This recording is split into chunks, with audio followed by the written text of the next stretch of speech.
Good evening, everyone, and welcome to the British Gene and Cell Therapy Public Patient Engagement Series. I'm Rajvinder Carter, a board member of BSGCT, and I'll be your host this evening. Now, I'm delighted to have a very close colleague of mine, Dr. Joanne. Thank you, Jo, for providing a talk this evening. Now, before we delve into Jo's talk, I would like to let you guys know that if you have any questions before or during the talk, please drop them into the live chat. So I would love to introduce Jo before she provides a talk on movement disorders. So Dr. Ung is a gene therapy researcher at the University College London. She trained as a paediatric neurologist with an interest in movement disorders. The lack of impact for treatments for these patients was disheartening and therefore delved into potential application of gene therapy.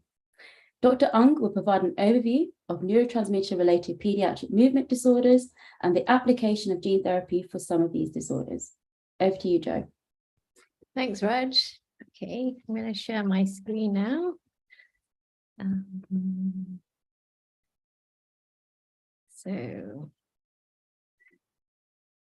Okay, so you guys can all see my screen. These are the instructions about how to submit any questions if you've got them, as Raj just mentioned.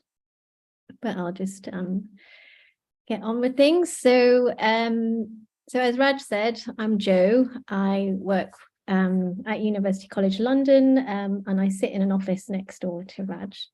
And I trained clinically and had an interest in movement disorders. So what are movement disorders? So firstly, these are my disclosures. They're a group of conditions that cause impaired control of movement, essentially. So you can have an issue with too much movement, too little movement, or actually a bit of both, where you get a mixture of too much and too little, which is a bit complicated. And it can affect people of all ages, so children and adults and the elderly. And what are the causes? Well, there's lots of different causes. As a pediatric neurologist, we're really mainly dealing with children who have a genetic cause. So they have a mutation in a specific gene that may be specifically related to movement. We also saw patients that have an associated condition, so metabolic or neurological conditions, where the movement centers in the brain are specifically disordered. So things like problems with metabolism of copper or iron, they can accumulate in the brain regions that control movement. And one of the symptoms the patients might have is a severe movement disorder. You can have specific brain conditions that also are associated with movement disorders. You can get an acquired movement disorder. So a common example of that is cerebral palsy. So you may have come across children with cerebral palsy, adults and children who've had a stroke. So this is an area where the blood vessel gets blocked and part of the brain is damaged, and often a region in the brain that controls movement is associated with stroke. So that's why they get a weakness and sometimes some abnormal posturing with stroke, and also any brain injuries affecting these areas. And you can also get movement disorders as a side effect from medications. So some seizure medicines can cause a movement disorder, some chemotherapies even. And actually some medicines that we treat movement disorders with, they can also cause a side effect. So there's lots of reasons and causes for movement disorders. So you can't have a movement disorder talk without lots of videos. So this is an example of childhood dystonia. So this is what we would call a hyperkinetic movement disorder, where there's too much movement. So there's either too much movement or increased contractions of the muscles. So these patients get dystonia. So they get really unusual postures, and they can be quite subtle. So these all have genetic movement disorders. So he's got a head tilt, which is quite subtle, and he can't straighten it. And we do little tricks in the clinic where you try and see if they can exaggerate it. So this little boy has another genetic movement disorder, and as he walks, his left arm gets stuck behind him. So we would say, and he's trying to kind of hide it by scratching his head, but his left arm is stuck. This is like a torsion dystonia. So there's a twisting of the muscles that's twisting this older patient's feet, and it's twisting his arm as well. So these are all genetic movement disorders, and some of these are treatable with medication. So this is something called dopa responsive dystonia. So you can treat this dystonia with dopamine. So this one's quite subtle, and you can make someone's movement disorder when they're stressed. So they've stressed this little girl and her dystonia has gotten worse and she's fallen over. But when you watch her walking, she's got sort of like this limp on her right side, and her right arm is sticking out. That is the dystonia. That's the movement disorder. And it makes her walk look quite clumsy and quite wide. So her feet look quite far apart. A few months later, given medication, so dopamine medication, her walk is completely back to normal. So this is what we would call a dopa responsive dystonia. So normally we do tell patients that they're going to get videoed in the clinic, and we tell them to bring shorts, but they always forget to bring shorts and end up in their t-shirt like this. So all the kids and patients in these videos have been published and have been consented, so it's absolutely fine to share these videos. But this is really a good response to dopamine treatment. You can see a little bit of dystonia in her right arm when she's running, but that's very subtle, really. So a really important part of movement is dopamine. So dopamine is a chemical in the brain that helps different areas of the brain communicate, and it's especially important in movement, but lots of other things like motivation and reward as well. And specifically with movement disorders, the brain regions that control movement communicate with electrical signals and this chemical called dopamine. So this is quite a scary scientific figure drawn by Simon Waddington. And this is a biochemical pathway of how we make dopamine. So you have something called tyrosine, and then an enzyme comes along and converts it to something called L-dopa, levodopa. And this is actually the medication we can give patients. So L-dopa is the medication we give patients. And then there's another enzyme, which is really important, called AADC, that converts it into dopamine. So this complex brain cell here makes the dopamine and releases it, which is these red dots here. And these red dots, these dopamine molecules, trigger this cell that it's trying to talk to initiate or control movement. So without this, you get lots of problems with your movement. So if you have too much or too little, you can get a movement disorder. This is just an image of what the brain might look like if you cut it down the middle. And this is where dopamine acts. So it's produced where these red dots are there and acts in different areas around the brain. So I think everyone's probably heard of Parkinson's disease, and this is a real problem with too little movement, reduced movement. And there's loads of famous people that you'll have heard of with Parkinson's disease. And I don't know why they all seem to be like actors who wear glasses, but anyway, there's Michael J. Fox, Muhammad Ali, and Pope John Paul II. So it's the most common movement disorder worldwide, and is generally associated with being affecting adults. So classically, someone with Parkinson's is over 50, often affects men more than women, and they present with hand tremor, and then a slowness in their movements, and then stiff muscles. And it's due to a loss of the brain cells that I was just showing you that produce dopamine. So they end up having low dopamine. So you can treat it initially You can treat it by giving them levodopa, the medication, and then there's some surgeries as well that you can treat Parkinson's disease with. But the problem with it is these treatments don't stop the disease. It continues to progress. Those dopamine cells continue to die, and we don't really know why. And then the treatments become ineffective, and the patient still dies from their Parkinson's disease. So what's happening in Parkinson's disease is these cells, these dopamine cells, are all clustered right in the middle of the brain, and they're black actually. So when you look under the microscope, these cells are black. In a patient with Parkinson's, this black cluster of cells is gone. Lots of these cells, all these dopamine cells have died.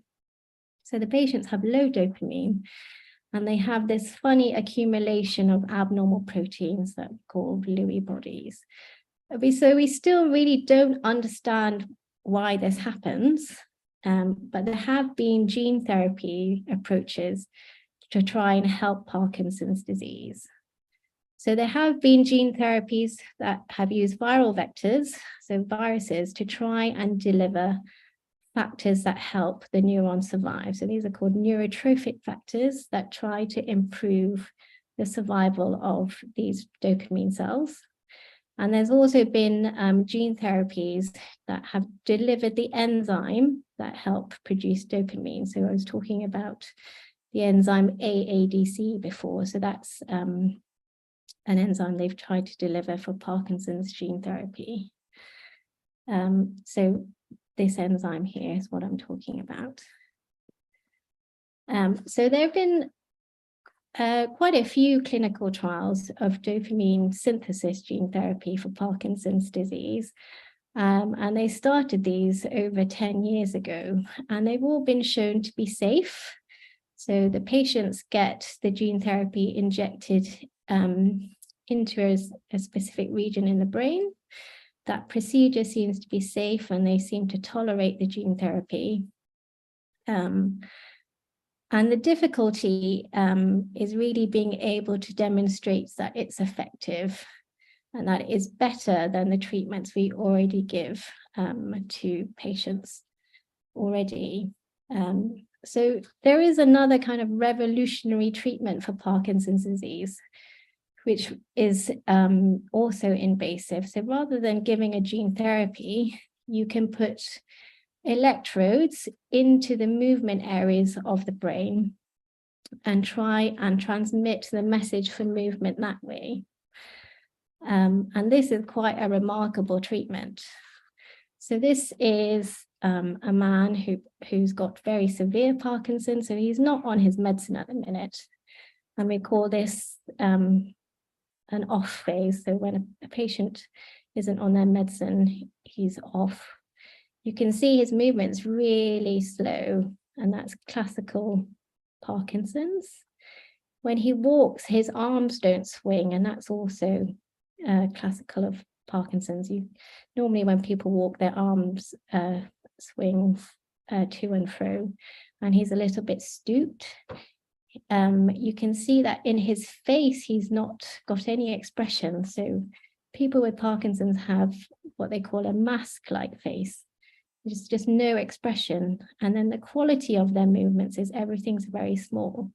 Now he's gone on to have this surgery. So they've put electrodes into the movement areas of his brain and switched it on. And this is immediately after surgery. So this is done awake. And he's completely different. It's miraculous even. And it takes time for the patient to adjust to having deep brain stimulation. So this is the term for this procedure. But you can see already that the quality of his movement is much improved. He's walking much more fluid. His movements have increased in size, and he's much quicker in his movement. And it's just quite a remarkable treatment. And this is him 2 years, looking like a very normal person.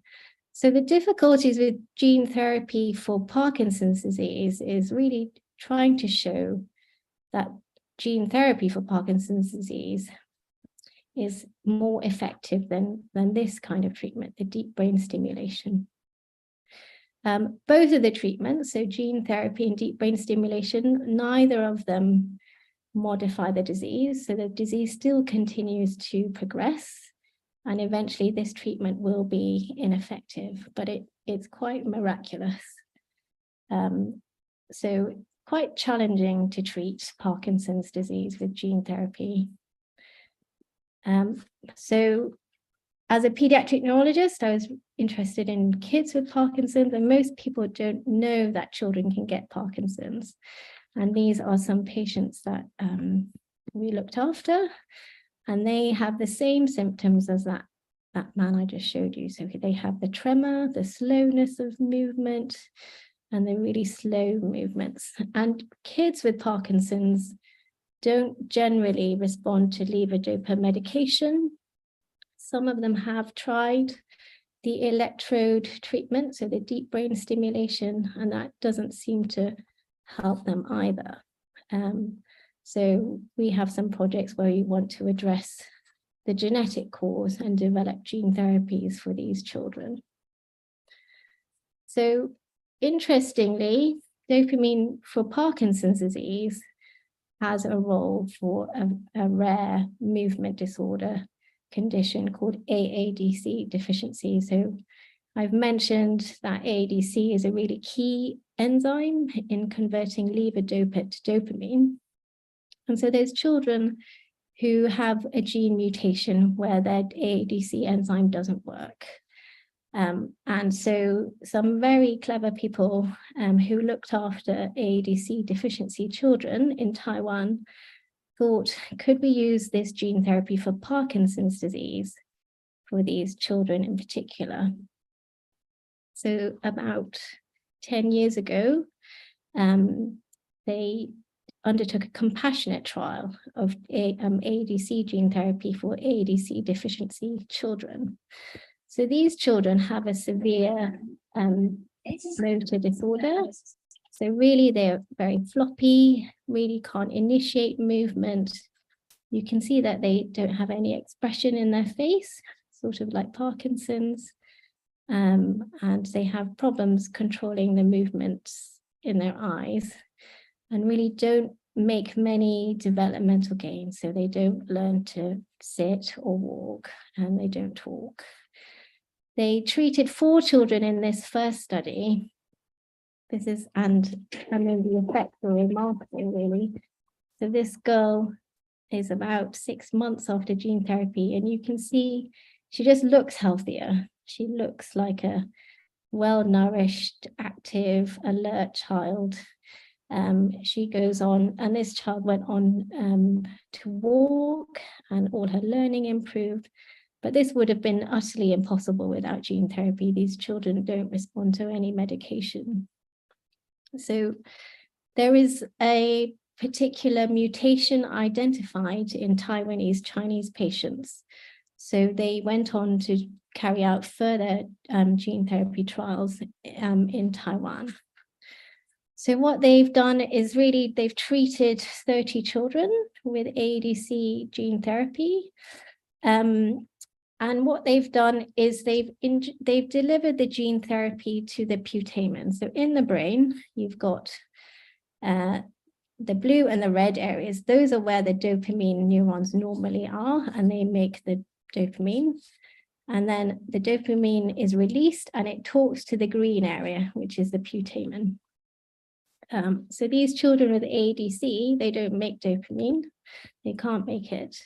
So they've injected gene therapy into the putamen so that you can make dopamine specifically in the green area. So the trial outcomes are really, again, incredibly remarkable. These children that really had no treatment and very little developmental gains are learning to walk and talk and are doing incredibly well. And the procedure and the vector seems to be safe and well tolerated. So this has led to this FDA, EMA, and MHRA approval for marketing in 2022. So this is Upstaza gene therapy, of putaminal AAV2 gene therapy, and its estimated cost for market is about $3 million, which is a huge amount. So, of course, there are other groups that were developing AADC gene therapy for Parkinson's disease, and that's Voyager Therapeutics, for example. And their thoughts about this were slightly different. They thought that actually the gene therapy shouldn't be given into the putamen, but really into the dopamine cells, so into the midbrain, so that kind of blue and red area. And they spent a long time really developing ways in neurosurgical techniques to be able to inject the gene therapy to these dopamine neurons specifically. So there was a clinical trial in the US where they treated 7 patients with AADC gene therapy, but they've injected it into these dopamine cells in the midbrain instead. And again, they've demonstrated incredible efficacy. So again, these children have gone on to walk and learn to talk and are doing very well. So the neurosurgeon who's pioneered this technique has really been recognized by his home country in Poland, and was given essentially a huge amount of funding to set up a neurosurgical center in Poland. And so in Poland, they've now treated over 20 patients in a compassionate trial where their vector is free and the patients have to fund themselves. So they fund for their healthcare, which is about 75,000 euros. So these are the 2 forms of AADC gene therapy, but it's a remarkable treatment for these children. So just to talk briefly about what we work on, which is something called dopamine transporter deficiency syndrome. So this is another childhood Parkinson's syndrome. And these kids actually have a mixed movement disorder. So they start off moving far too much. So this is called hyperkinetic movement disorder. So she's wriggling around all the time and doesn't stop. And then it changes where they become very still and stiff and much more like Parkinson's, so far too little movement. And these patients have mutation in something called the dopamine transporter gene. And these patients also don't have any treatments that help them. So what we did, this is some work from my colleague, Dr. Barrell, is we took skin cells from the patients and converted them into neurons in the lab.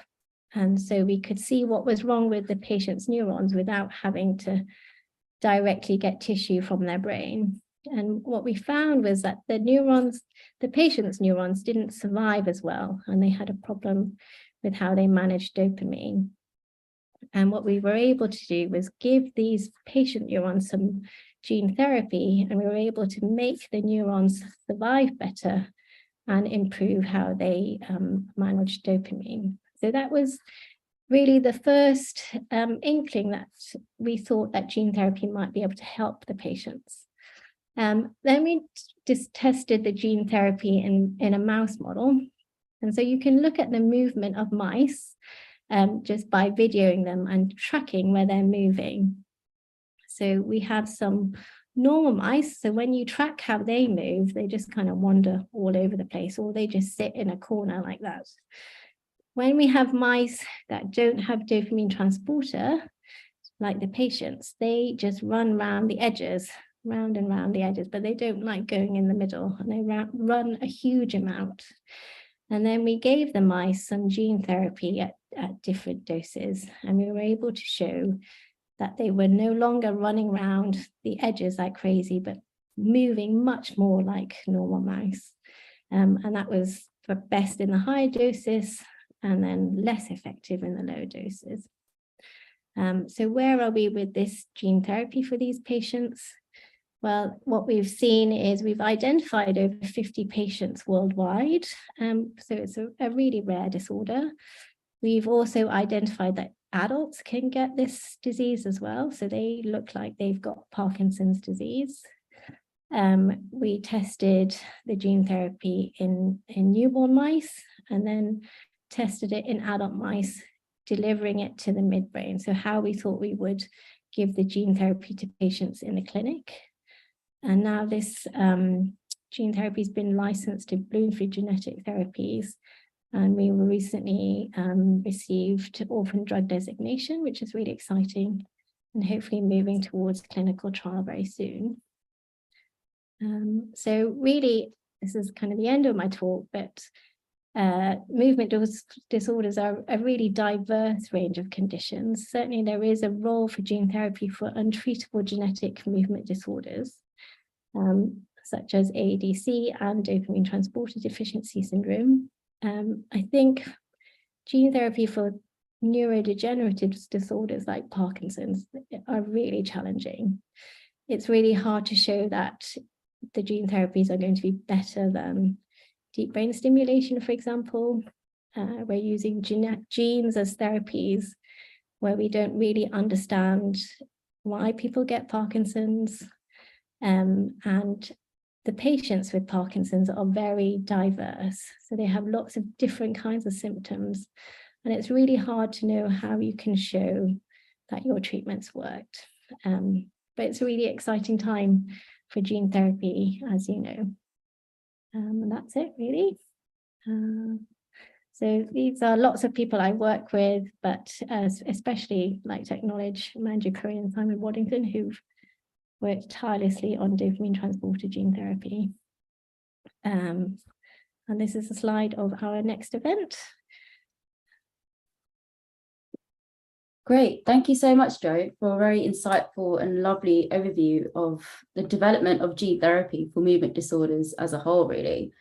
So I've got a few questions for you. Should I stop sharing? Oh, yes, please. That'd be great. So I guess my first question to you is, you discussed, you can give dopamine treatment to children for movement disorders.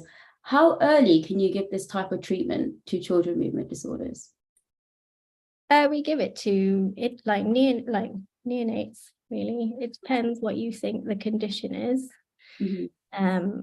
But yeah, so we have started babies on right. Okay. And it's so some of the issues are that it's not very well tolerated. Yeah. The dopamine can make you feel sick, or it makes, if you are treating someone with too little movement and you don't get the dose right, they get too much movement, and it's called dyskinesia. And sometimes that's hard to treat as well. So it's about balance. But yeah, you can start babies on levodopa. Okay, I didn't appreciate how early you could go in by treating with dopamine. I guess as soon as you make the diagnosis, you can kind of make a judgment call then. Yeah. So you also mentioned deep brain stimulation and said, these kind of treatments aren't as effective with young patients with movement disorders. Yeah. So are there a subset of patients that it does actually work effectively? And obviously you showed a very beautiful a video of that one patient who just miraculously worked on him, and after a few hours after surgery he was walking fine. But yeah, is there like a percentage of patients or children, in fact, that deep brain stimulation does work on?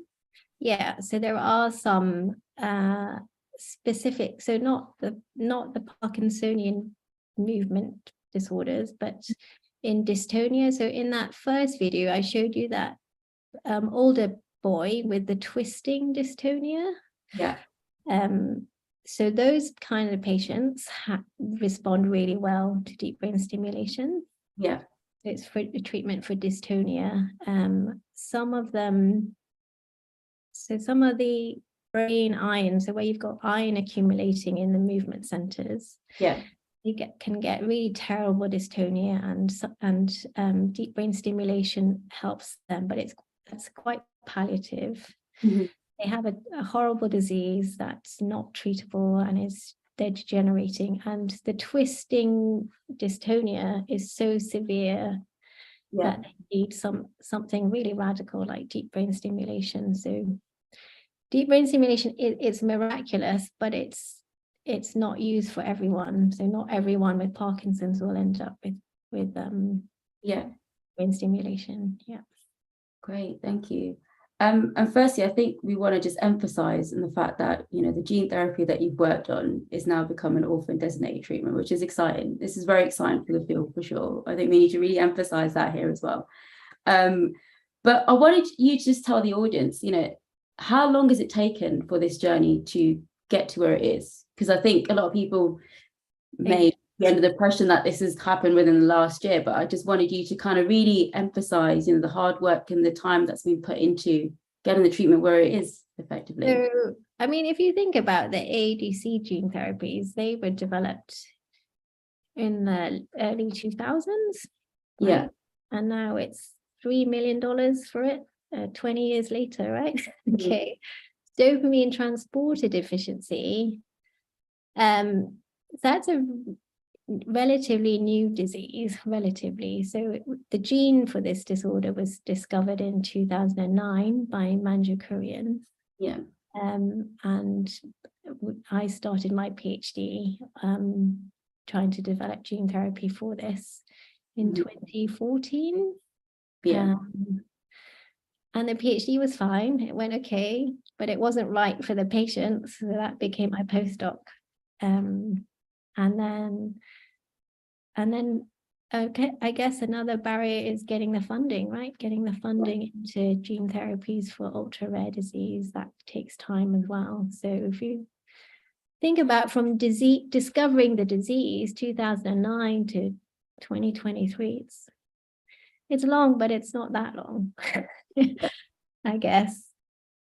No, that makes sense. If it's taken 20 years for ADC gene therapy to get to where it's at, yeah, we're following close behind, I hope.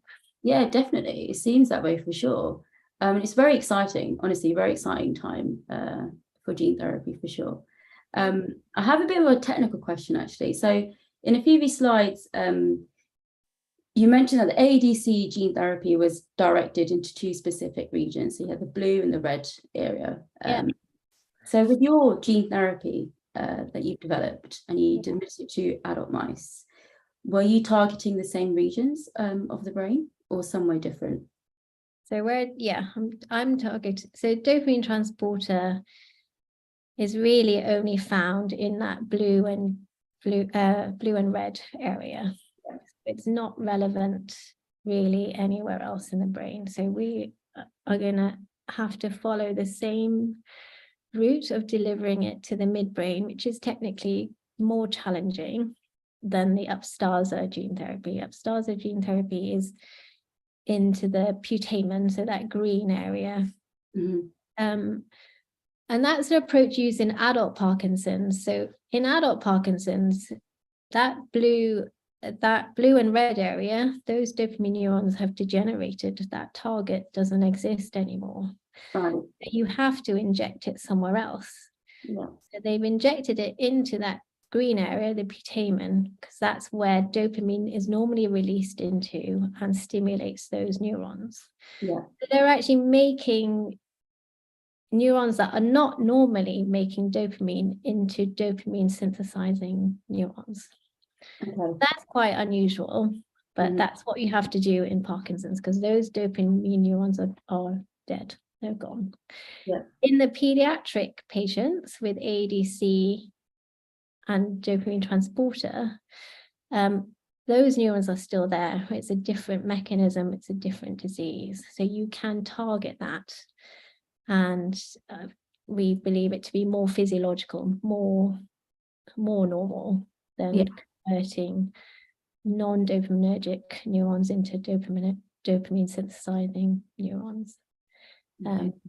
So, but the transporter needs to go into that blue and red area. Okay, great. And I have my final question for you. So I do know a bit about the ADC gene therapy, and correct me wrong here. In one of the few studies early on, they did end up giving dopamine additional, right, to the gene therapy. Yeah. Now, is that something that's quite common for these kind of treatments, or are you hoping for your treatment, you just give the gene therapy and you won't need to rely on drug treatment afterwards? So in ADC, obviously the patients don't make any dopamine, and they don't normally respond to levodopa. Yeah. Because the putaminal, the upstaza gene therapy is injected into the putamen, not all of those cells can make dopamine. So you probably will need to give the precursor. So you will need to provide the brain with L-dopa, and then their gene therapy works and converts it. Will there be a difference if you deliver the gene therapy into the dopamine cells, so into the midbrain? I'm not sure. You'd hope that they don't need another treatment, but in dopamine transporter, I don't think we'll need to give levodopa. It's just restoring. Actually, we're trying to bring dopamine down. Yeah, doing the opposite. Yeah, so we're sort of doing something slightly different. Yeah. But yeah, there's lots of things to still get right about gene therapy. Keeps us in a job, doesn't it? Yeah. Yeah. But you know what, Joe, I'm going to end the talk there because it's been very informative, and thank you so much for giving a breakdown of the journey of movement disorders and really highlighting the amazing work that you're doing at UCL. So thank you once again for joining us this evening. Thanks for having me. Oh, you're welcome. So just like to end on the last slide, that we do have a public and patient engagement in Oxford University on the 16th of March. So if you guys are available, it's free registration. Please use the link there, and you can find it on the BSGCT website.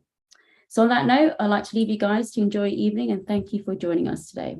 See you guys soon. Thanks, bye.